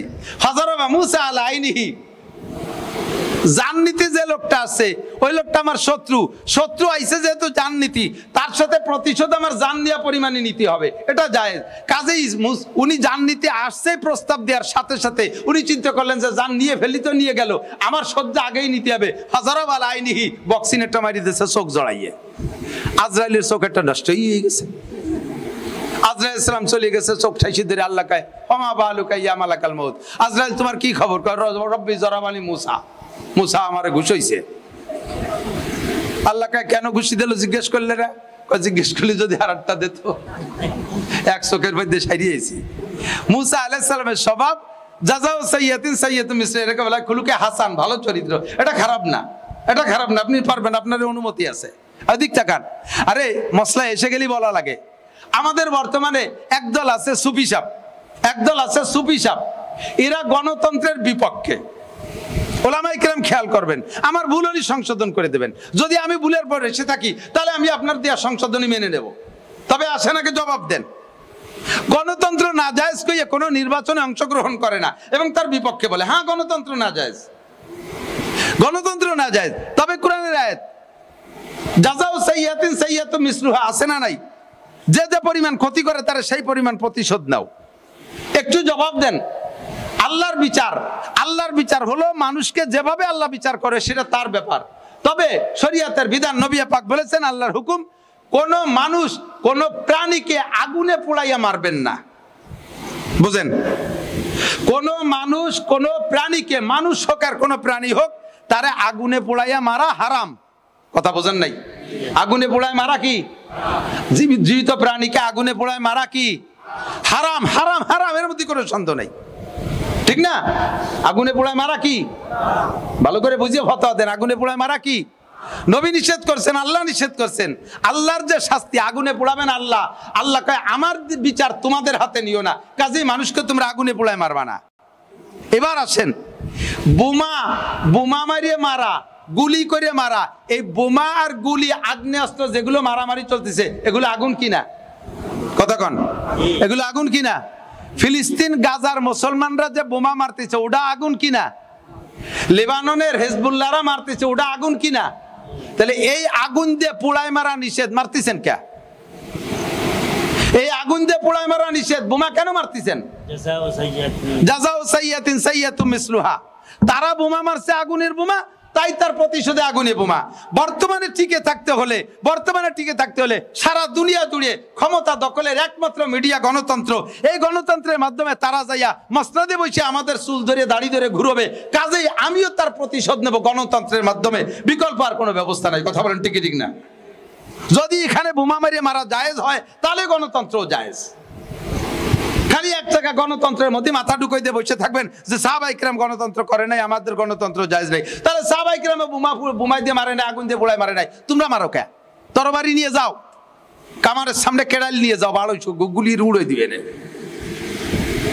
জিহাদের জন্য শত্রুরা যেভাবে আসবে তার মোকাবেলাও করতে হবে সেই জাতীয় অস্ত্র নিয়ে। আল্লাহ পাক নিজেই শিখিয়ে দিয়েছেন, ওয়াইদু লাহুম মাসতাতাতুম মিন কুওয়া, তোমার শক্তি অনুযায়ী কাফেরদের মোকাবেলা করতে যেভাবে শক্তি সঞ্চারের দরকার তাই করো। ওয়াইদু লাহুম, প্রস্তুতি নাও। তারা কামান নিয়ে আইছে, কামান লিখতেও কোয়া লাগে, আর তোমার হাতে আছে খেলনাড়া কেড়াইল লিখতেও কোয়া লাগে। কতে মিলে যাও কামারের সামনে কেড়াইল নিয়ে যুদ্ধ করতে। কামানের সামনে কেড়াইল নিয়ে যুদ্ধ করতে যাইয়া জিহাদের নাম নিয়ে লাফালাফি করে যদি কেউ মরো, সেটা শহীদ হবে না, সেটা আত্মহত্যার গুনাহ হবে। তুই যাইস কেন কামানের সামনে কেড়াইল নিয়ে? কামানের সামনে কেড়াইল নিয়ে যাইস কে? একাটি শলা আর একান স্যান্ডেল নিয়ে আসো। হাও কথা যত, একাটি শলা আর একটা একান স্যান্ডেল নিয়ে আসো জিহাদ করতে। এই জায়গায় যে কোটা মারবে ওর একটাও শহীদ হবে না, একটাও শহীদ হবে না, আত্মহত্যার গুণ হবে। যাইস কে সে জায়গা কামানের সামনে কেড়াইল নিয়ে? যা দেখ, মার খাইছে, মার খাওয়ার পরে দীর্ঘদিন মার খাওয়ার পরে দেখ ইরান আলারা প্রস্তুতি নেছে। সেই গাজা আলারা মাটির তলে থাকিয়া অস্ত্র বানানো শিখছে, লেবানন আলারা শিখছে, এখন আমেরিকার সাথে টক্কর দিতে পারতেছে। ওরা ওই জায়গা যুদ্ধে দৈনন্দিন জয় হচ্ছে, দৈনন্দিন তারা কাফের মারতেছে। তোমরা ঘরে বসে খুশি হচ্ছ। খুশিটুক হওয়ার আগে লাগছে কি, সে তা তো সেই বিটারা তৈরি করছে, আর তোমরা সব স্যান্ডেল আর সেয়া স্যান্ডেল নিয়ে আর শলা নিয়ে রেডি হচ্ছ। মাঠে খালি স্লোগান দিয়ে লাফালাফি করতে পারো। কথা এসে গেছে বললাম, যে যেখানে যেমন তার প্রতিশোধ সেভাবে নিতে হবে। কথা বলেন ঠিক কি ঠিক না? এই জন্য যুদ্ধের জন্য অস্ত্র তৈরি করা, যুদ্ধের জন্য অস্ত্র তৈরি করা। বাংলাদেশ সরকার রেডি হোক, বাংলাদেশ সরকার ড্রোন বানাক, তারা অস্ত্র বানাক, আমাদের থেকে আরো ট্যাক্স নিক, আমাদের থেকে আরো পয়সা নিক, বলে নিক যেটা অস্ত্র বানানোর জন্য নিচ্ছি, আমার জীবনের অর্জনের অর্ধেক দিয়ে দেবো মাননীয় প্রধানমন্ত্রীকে অস্ত্র বানানোর জন্য। অস্ত্র মহাশক্তি তারা বানাইয়া আমাদের দেশের সম্পত্তি সব লুটে পুটে খেয়ে যাচ্ছে, আর আমরা চুপ করে বসে রয়েছি। আরে আমার নবী তো শুধু সুবহানাল্লাহ পড়িয়ে দাওয়াত দেয় নাই, আমার নবী শুধু সুবহানাল্লাহ আলহামদুলিল্লাহ পড়িয়ে নবুয়তি করেন নাই, আমার নবী খালি মিলাদ পড়িয়ে নবুয়তি করেন নাই, আমার নবী যুদ্ধ করছে কি করে নাই? তৎকালীন প্রেসিডেন্ট, দুই পাকিস্তানের প্রেসিডেন্ট আইয়ুব খান, তাই না? মাশরিকি আর মাগরিবি পাকিস্তান কে president field marshal Ayub Khan. আমি একজন সেনাবাহিনীর অফিসারের কাছে জিজ্ঞেস করছি, আর ভাই আমার তো জানা মতে সেনাবাহিনীর র্যাঙ্ক সম্পর্কে আমি যা জানি মেজর জেনারেল, এ বাংলাদেশের সর্বোচ্চ পদ মেজর জেনারেল, তাই ফিল্ড মার্শাল হয় কবে? তো উনি বললেন বড় তিনটে যুদ্ধ, দেশে দেশে যুদ্ধ, বড় তিনটে যুদ্ধর তিনটে যুদ্ধ পরিচালনা করে যেই সেনা প্রধান, আর সেখান থেকে বিজয়ী লাভ করে, তখন তিনটে যুদ্ধে বিজয় লাভ করতে পারলে ওই সেনা প্রধানদের জাতিসংঘ থেকে একটা পদক দেয়, তার নাম ফিল্ড মার্শাল। তার নাম কি? তো তিনটে যুদ্ধে আইয়ুব খান বিজয় লাভ করে ফিল্ড মার্শাল হয়েছে।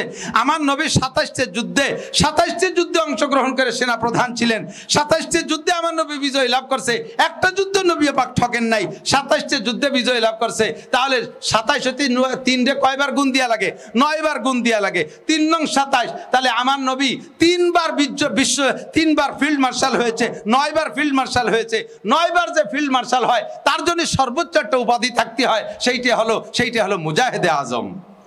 সেটা কি? শ্রেষ্ঠ যোদ্ধা, সারা পৃথিবীর শ্রেষ্ঠ যোদ্ধা। নবী তসবিহ টিপে মিলাদ পড়িয়ে মিঠে দাওয়াত দিয়ে আড়ি বাতিল নিয়ে রাইন্দে বাইন্দে খাইয়েই নবী আলাইহিস সালাতু ওয়াস সালাম নবুয়তি করে নাই, 27টা যুদ্ধ করেছে। কথা বলুন ঠিক কি ঠিক না? এটা নবীর উত্তম চরিত্রের পরিপন্থী না, উত্তম চরিত্রের পরিপন্থী না। হ্যাঁ, নবী কখনো কার পর যে আক্রমণ করেন নাই, উত্তম চরিত্রের প্রমাণ দেখাইছে কোন জায়গায়? কারো উপরে যে আক্রমণ করেন নাই, আক্রমণ করতে আসছে প্রতিরোধ করেছেন। আক্রমণ করতে আসে, এবার এদিক তাকান, মদিনা থেকে বদর কাছে না মক্কা কাছে? বুঝতে পারি নাই। বদর মদিনার থেকে কাছে না মক্কার থেকে কাছে? মদিনার থেকে কাছে। মক্কা থেকে 450 কিলোমিটার দূরে বদর, আর মদিনার থেকে 60-65 কিলোমিটার দূরে বদর। মক্কা থেকে আবু জাহেল তার দলবল নিয়ে নবী আলাইহিস সালামকে শেষ করার জন্য সেই 450 কিলোমিটার চলে গেছে মদিনার কাছে। ওই বদরে যদি না দাঁড়াইতো, ওখানে যদি ঠেক না দিত, তাহলে মদিনায় ঢুকে পড়তো। আমার নবী মাত্র 60 কিলোমিটার যাইয়ে তার সাথে মোকাবেলা করেছে। সে আক্রমণ করছে, প্রতিরোধ করছে। এই প্রতিরোধ যুদ্ধ সব। উহুদ মক্কার থেকে কাছে না মদিনার থেকে কাছে?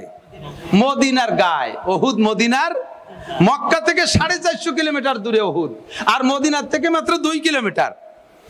সেই মক্কা থেকে মদিনায় মারতে গেছে আমার নবীকে, নবী আলাইহিস সালাম 2 কিলোমিটার দূরে যাইয়ে ঠেকাবেন, তাও কি ঠেকাবে না? এই প্রতিরোধ যুদ্ধ ছিল সব নবী আলাইহিস সালামের। বাকি যুদ্ধ করেছেন হুজুর নিজে হাতে ময়দানে কেউরে মারছেন, নিজে হাতে ময়দানে কেউরে মারছেন, নিজে হাতে কেউরে মারছেন হুজুর, অবশ্যই মারছেন। আল্লাহু আকবার। তো যুদ্ধে যে মারামারি করা এটা নবীওয়ালা স্বভাব, এটা সিরাতের উত্তম চরিত্রের পরিপন্থী না। কেন তুমি আমার ইসলামের পর আঘাত করবা? কেন তুমি আমার বউ বাচ্চাকে মারবা? কেন তুমি আমাকে আমার এলাকার থেকে বিতাড়িত করে দিবা? আমার এর প্রতিরোধ করার, প্রতিবাদ করার অধিকার আছে না নাই?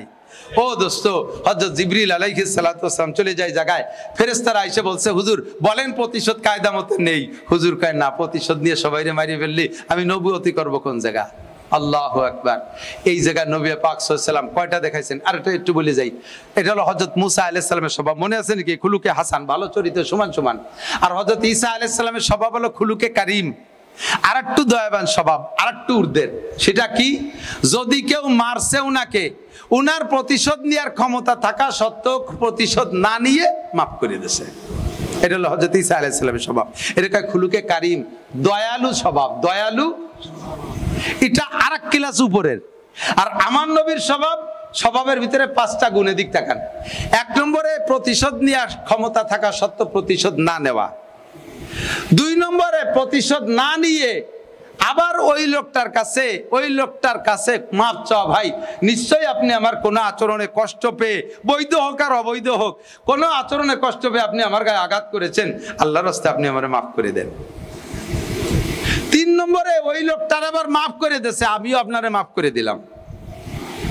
4 নম্বরে লোকটা যদি আইডে মারিয়ে থাকে তার হাতটা মেসেজ করে দিয়ে, ঘুষি দিয়ে ব্যথা পাইছেন নাকি হাতে, সর দিয়ে হাতে ব্যথা পাইছেন নাকি, হাতটা মেসেজ করে। 5 নম্বরে তার জন্য আল্লাহর কাছে দোয়া করে, আল্লাহ তোমার এই পাগল বান্দা বোঝে না, তাই তোমার রসুল রে মারছে, আল্লাহ এর প্রতিশোধ। জমানদারাদ সাগে নাসরানিয়ার কে হাস্তু বে গুনাহ মান গুনাহগার। কাসেম নানু তুমি ইংরেজ শাসনের ভিতরে দারুল উলুম দেওবন্দ মাদ্রাসার প্রতিষ্ঠার উদ্দেশ্যে বুক ভরা দরদ নিয়ে একটা ডালিম গাছের নিচে একজন উস্তাদ মোল্লা মাহমুদ দেওবন্দি আর একটা ছাত্র মাহমুদুল হাসান দেওবন্দি, এই দুইজনকে বসাই দিয়া দর শুরু করাই দিয়া চতুর্দিকে হিন্দু আর হিন্দু, সারা দুনিয়া জুড়ে এই এশিয়া মহাদেশ, সম্পূর্ণ এশিয়া মহাদেশ পশ্চিমা কান্ট্রির একেবারে ইংল্যান্ডের শেষ পর্যন্ত গোটা ছিল ইংরেজদের রাজত্বের ভিতরে। এর ভিতরে মুসলমানদের কোনো নাম নেওয়ার উপায় ছিল না। 80,000-এর উপরে মাদ্রাসা বন্ধ করে দিয়েছিল, লক্ষ লক্ষ উলামায়ে কিরামকে শহীদ করে দিয়েছিল। সে সময় ঢাকা বিশ্ববিদ্যালয় ছিল, ঢাকা বিশ্ববিদ্যালয়ের ক্যাম্পাসের ভিতরে কোনো একটা গাছ ছিল না যেই গাছের একটা ডালে একজন আলেমের গলায় ফাঁসি দিয়া ঝুলানো না ছিল। মাসের পর মাস ঝুলন্ত অবস্থায় ওখানে পচে গলে পড়ে শেষ হয়েছে। এমন ভাবে মুসলিম নিধন আর উলামা নিধন চালিয়েছিল ইংরেজরা। সেই ইংরেজদের শাসন আমলে দারুল উলুম দেওবন্দের উৎপত্তি। মাদ্রাসা শুরু, ঘর বাড়ি হয় নাই, মাত্র ডালিম গাছের নিচে উস্তাদ আর ছাত্র। রাতের বেলা নানু তুমি ঘুমিয়ে আছে, স্বপ্নে দেখে বিশ্ব নবী মুহাম্মদুর রাসূলুল্লাহ সাল্লাল্লাহু আলাইহি ওয়াসাল্লাম এসে জিজ্ঞেস করছে, ইয়া কাসিম বাবালু, কাসেম তুমি কাঁদছো কেন? কাসেম তুমি কাঁদছো কেন? ও কাসেম চেহারাটা মলিন কেন? কাসেমের কাছে জিজ্ঞেস করছে। কাসেম বলে, ওগো আল্লাহর নবী, আপনার দিন দুনিয়ার থেকে মিটে যাওয়ার পথে বেকাসেসুদ্দিন আহমদ হিজুরা ইয়ারনিস, বেকাসেসুদ্দিন আহমদ হিজুরা ইয়ারনিস, হর কাসে পাকার কুছ বদিন আহমদ কারনিস। প্রত্যেকটা মানুষ যার যার কাজ নিয়ে ব্যস্ত, আল্লাহর দ্বীনের ব্যস্ততা কাহার মধ্যে নাই। ওই উলামা কি বলে, সম্মেলন হবে, ওটা মৌলবীকে, মানববন্ধন হবে, ওটা মৌলবীকে, মাদ্রাসা করবে, ওটা মৌলবীকে, মসজিদ করবে, ওটা মৌলবীকে, ইজতেমা করবে, ওটা মৌলবীকে, সরমুনের ময়দান, ওটা মৌলবীকে, বন্ডির স্কুল মাঠের মাহফিল, ওটা মৌলবীকে। আমরা পাবলিক মুসলমান, আমাদের কোনো কাম নাই। বেকাসেসুদ্দিন আহমদ হিজুরা ইয়ারনিস, হর কাসে বাকার খুরশুদ বদিন আহমদ কারনিস। প্রত্যেকে নিজের কাজ নিয়ে ব্যস্ত, আপনার দিন নিয়ে কেউ ব্যস্ত না। আপনার দিনকে ধ্বংস করার জন্য কাফেররা আদা জল খেয়ে নামছে। ওগো আল্লাহর নবী, আমি এই হিন্দুদের ভিতরে একটা মাদ্রাসা করব, আমি জায়গা পাচ্ছি না। নবী পাক বলে, কাসেম আসো, জায়গা আমি দেখাই দেই, আমি দলিল করে দেই, জায়গা হবে। ঘুমের মধ্যে স্বপ্নে দেখেন হাতটা দইরা উঠাই নিয়ে গেছে, নিয়ে দারুল উলুম দেওবন্দের ভিতরে, বর্তমানে যেটা দারুল হাদিস, ওই জায়গাটাই নবী পাক একটা লাঠি দিয়ে দাগ দিয়ে বলে, কাসেম এই জায়গা মাদ্রাসা করবা। স্বপ্ন তো স্বপ্ন, স্বপ্ন ভেঙে গেছে। ফজর পর্যন্ত অপেক্ষা, কেউ কে না বলে নবী যে জায়গাটা দাগ দিয়ে দেখাই দিলেন। স্বপ্নে তো বাস্তবে থাকে না কিছু। লাখ লাখ টাকা স্বপ্নে দেখি, উঠে দেখি পকেটে যা ছিল তাও সরে নিয়ে গেছে। এরকম হয় না? স্বপ্নে দেখেন আমেরিকা যাইয়া জো বাইডেনের বিল্ডিং এ স্ত্রী নিয়ে আনন্দ করতেছেন, ঘুমের তো উঠে দেখেন যে যে জায়গা শোয়া ছিলেন সেই জায়গা খাটের তলে চলে গেছে। তো স্বপ্ন দেখি একরকম হয়, আর একরকম বাস্তব তো খুব একটা দেখি না। কেউ রে না বলে একা একা বাস্তব দেখতে গেছে। ফজরের নামাজের পরে গিয়ে দেখে যে জায়গা নবী পাক লাঠি দিয়ে দাগ দিয়ে দেখা দিয়েছে, সেই জায়গা লাঠির দাগও পড়িয়ে আছে। ও মুসলমান, একটু আস্তে কহ সুবহানাল্লাহ। আগামীকাল সকালবেলা কইও সুবহানাল্লাহ। দাগ পড়ে রয়েছে মাটিতে। এই স্বপ্নটা সত্য না মিথ্যা? বলবেন যে আমরা দেখি নাই, আমরা দেখি নাই, তা সত্য মিথ্যা তো আপনাদের কাছে। আরে যেই মাধ্যমে খবরটা এ পর্যন্ত আসছে, এই মাধ্যমটা বড় শক্তিশালী মাধ্যম। কাজে এ জায়গা আমাদের সন্দেহ করার প্রয়োজনই আসে না। কথা বল না কেন? আল্লাহকে না দেখে বিশ্বাস করি, নবীকে না দেখে বিশ্বাস করি। আরে এগুলো তো বিশ্বাস করতেও দ্বিধাবোধ করি। ওই আমেরিকা আলার সবকিছু বিশ্বাস করি, চাঁদের দেশে যায় বিশ্বাস করি। গেছেন? সাথে গেছেন? ওরাই তো উপর যেখানে ঘুরিয়ে ফিরে আইসো, প্রতিবারে যে ঘুরিয়ে এসেছি, চাঁদে গেছি। মুসলমান, কাফের, মুশরিক, ইহুদ, নাসারা, হিন্দু, বুদ্ধ, খ্রিস্টান জীবনেও কোনোদিন আল্লাহকে মানে না। এই সমস্ত বেঈমান কাফেরদের কথাকে সত্য বিশ্বাস করো। আর এই উলামায়ে কিরামের কিসসা বিশ্বাস করতে অসুবিধা কোথায়? কাসেম নানু তুমি আল্লাহর ওলি, সন্দেহ আছে? সন্দেহ আছে? এই বিচারা কয় যে মন্দার সাগে নসরানিয়া আর কে হাসতুবে গুনাহ মান গুনাহগার। আমি আমাকে দেখে আমি আমার প্রতি লজ্জিত। যে মন্দারাত সাগে নসরানিয়া আর, উনি কয় আমারে দেখে নাসারাদের কুত্তয় লজ্জা পায়, আমাকে দেখে নাসারাদের কুত্তয় লজ্জা পায়। আরে আমিও নাসারার কুত্তর সামনে বড়াই করতে লজ্জা পাই। কে হাসতুবে গুনাহ মান গুনাহগার, কারণ কুত্তর আমলনামা নাই, ওর আমলনামায় নেকিও নাই, গুনাহও নাই, ওর কিয়ামতে হিসাব নিকাশ হবে না। আমি কাসেমের হিসাব নিকাশ হবে। আর অমান কি বলা হয়? যে ব্যক্তিকে অমান হুসিবা ফাকাদ নুকিশা, যাকে হিসাব নেওয়া হবে সেই বিপদে পড়িয়া যাইবে। ওরে দুনিয়ার কুত্ত শিয়াল কুত্তর হিসাব হবে না, আমি মানুষের হিসাব হবে। কাজেই আমাকে দেইখা ওই কুত্তই লজ্জা পায়, আমি আমার নিজের প্রতি লজ্জিত। আত্মসমালোচনা করলে আর কাহারও দোষ দিয়া লাগে না। মুসলমান ঠকে কেন? আত্মসমালোচনায় যাও। মুসলমানের দোয়া কবুল হয় না কেন? আত্মসমালোচনায় যাও। মুসলমান বিপদে কেন? আত্মসমালোচনায় যাও। ওদের সমালোচনাটা আমার করা লাগবে না, ওরা তো আল্লাহর শত্রু। কথা বলেন? মুসলমানরা আল্লাহর দোস্ত না দুশমন? জোরে জোরে ভয় পায় নাকি? গোপাল গোস্তাইয়া বাড়ির ঘরের থেকে কতি ভয় পাওয়ার ওই জায়গা ভাটায় দিলি তো ফেলাই দিয়ে বলাই চলিস। মানে মুসলমানরা আল্লাহর দোস্ত না দুশমন? আল্লাহ নিজেই বলেন, ইয়া আইয়ুহাল্লাযীনা আমানু লা তাত্তাখিযুল ইয়াহুদা ওয়ান নাসারা আউলিয়া। ইয়া আইয়ুহাল্লাযীনা আমানু লা তাত্তাখিযু আদুওয়ি ওয়া আদুওয়াকুম আউলিয়া। তোদের যদি ঈমান থাকে, হে আমার অন্ততকে তোরা টাল বিশ্বাসী পাগলরা, আমার দুশমন আর তোদের দুশমন। এই আমার দুশমন আর তোদের দুশমন, এদের সাথে দোস্ত পাতাবি না, এদের সাথে বন্ধুত্বতা করবি না। জানতে চাইলাম আল্লাহ তোমার দুশমন আর আমাদের দুশমন কারা, চিনাই দাও। আল্লাহ কয়া আইয়ুহাল্লাযীনা আমানু দুখুলু ফিস-সিলমি কাফা ওয়া লা তাত্তাবিউ খুতুওয়াতিশ শাইতান ইন্নাহু লাকুম আদুউম মুবিন। তোমাদের শত্রু হলো মিস্টার ইবলিস, ও হলো তোমাদের শত্রু। জান্নাত থেকে বের করে দুনিয়ায় আসার কারণ হয়েছে এই ইবলিসের কর্মকাণ্ড। কাজেই সে তোমাদের শত্রু।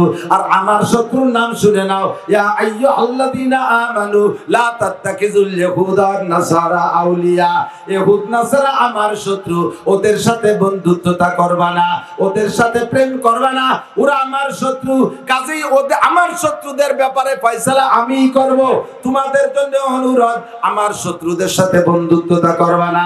আমার দুঃখ লাগে, পরিতাপ লাগে, আর আফসোস লাগে, গোটা বাংলাদেশের হাজার হাজার লক্ষ লক্ষ যুবকরা, এমনকি আধা বয়সী সাইলো নিয়ে বুড়ো, সাইলো নিয়েছেন না, এই আম চাইলো আইটু এরকম কয় না, গোপালগঞ্জে বাংলায় গোপালগঞ্জে অজলি ভালো লাগবে। চাইলো নিয়ে বুড়ো, আদা পাকা আদা কাঁচা, আর এইরকম সাইকে ভেন্ডি না ভানি। এমরাও দেখি যে চশমা লাগাইয়া বুতুম পেঁচার মতো চশমার উপর দিয়ে এরকম তাকাই রয়েছে হযরত মেসি লানাতুল্লাহি আলাল কাযিমিন, তার খেলা দেখার জন্য বুতুমির মতো সেই রয়েছে। দল করে মেসি, দল করে পশ্চিমা দলের নেইমার, তারা আমাদের কি, তারা আমাদের এত কি?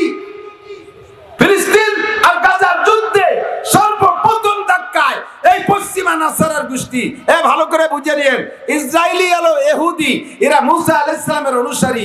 এখন মুসা আলাইহিস সালামের শরীয়ত চলবে না। এই ইহুদি গোটা পৃথিবীতে মাত্র 1 থেকে 1.5 কোটি, আর সবচেয়ে বেশি সংখ্যা নাসারা। এই আমেরিকানরা নাসারা, ফ্রান্সওয়ালারা নাসারা, ইতালি অস্ট্রেলিয়া নাসারা, ইউরোপ কান্ট্রি সব নাসারা, ওই আপনার মেসিরাও নাসারা, আপনার নেইমাররাও নাসারা, সব নাসারা। এই সব নাসারা কাসারা, এরা সব মিলে ঐক্য, এখন সব মিলে এক বাক্যে ইসরায়েলের সমর্থন করলো। আর তুমি সেই ইসরায়েলের দলের সৈন্যকে, তাদের দলের প্লেয়ারকে তুমি সমর্থন করো, তার পতাকা উড়াও, তার দল সমর্থন করো। আল্লাহ নবীর কাছে তোমাকে যাইতে হবে। নবী পাক বলেন, আল মারউ মা মান আহাব্বা, যার সাথে যার মুহাব্বত তার সাথে তার কিয়ামত, যার সাথে যার ভালোবাসা তার সাথে তার কিয়ামত। আল্লাহ নবীও কয়, আল্লাহ নিজেও কয়, ওমাইয়া তাওয়াল্লাহুম মিনকুম ফাইন্নাহু মিনহুম, যার সাথে যার ভালোবাসা হবে আমি তার সাথে তাকে বিবেচনা করব।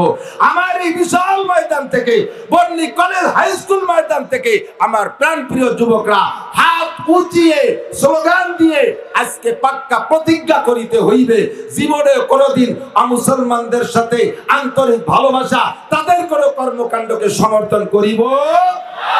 কারা কারা দুটি হাত উঁচিয়ে না, হাত নাড়িয়ে বলেন, এ ক্যামেরাওয়ালা ঘুরা, ক্যামেরাওয়ালা ঘুরো, ছেড়ে দে।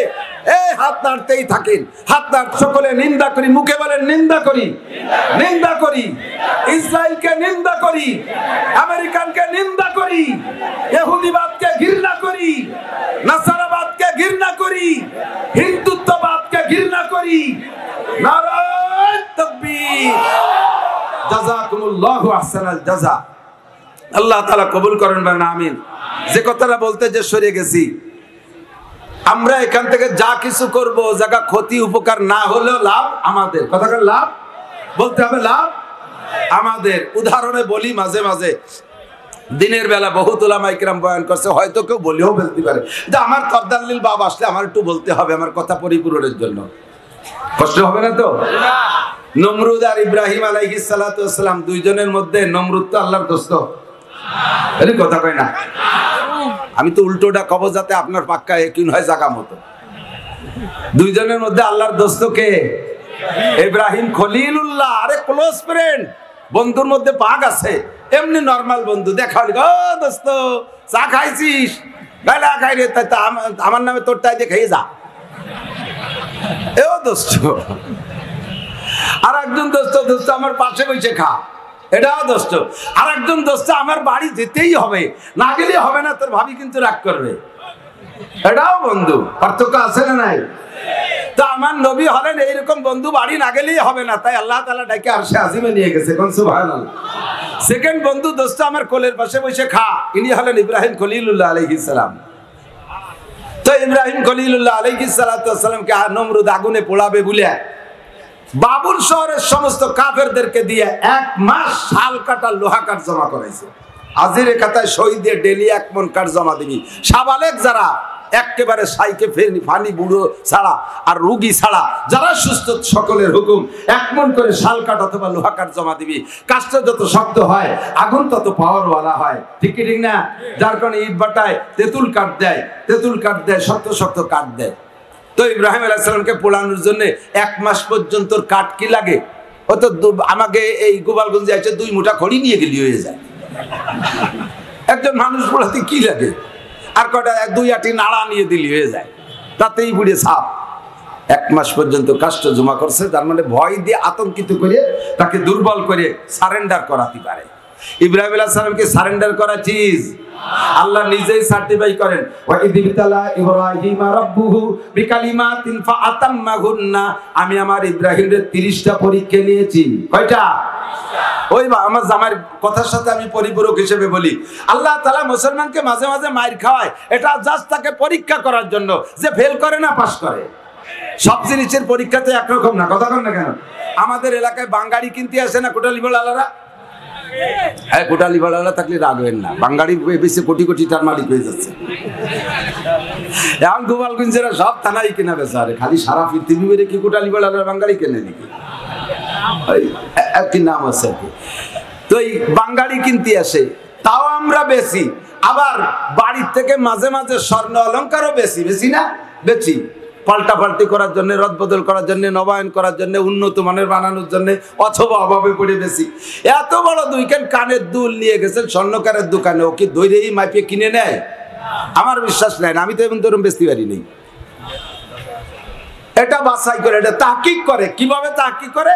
পুড়াইয়ে গালাইয়ে পানি বানাই ফেলে, এরপরে একটু শক্ত হলে বাড়িও শুরু করে পিটেনু, পিটাইতে পিটাইতে চ্যাপটা বানাই, আবার পুড়ায়, আবার পিঠে, আবার পুড়ায়, আবার সেপ্টারে, আবার পানি বেলে, আবার গালায়, 8 পুড়ান দেশে। এত বড় 2 কানের দুল দুটো বুতাম হয়ে গেছে। স্বর্ণের মালিক কয়, না তুই আর পুড়াইস না, ভিড়ে পুড়া দিলেও থাকবে না রে, যা দিবি এরপর দিয়ে। স্বর্ণ কাকা আর একটা পুড়ান মোটে বাকি, এর ভিতরে 1 জাররা পরিমাণ খাইতে থাকতে আমি সোনা কিনবো না, কারণ ওর ভরি 1 লাখ টাকা। কয় লাখ? জোরে বলেন, কয় লাখ?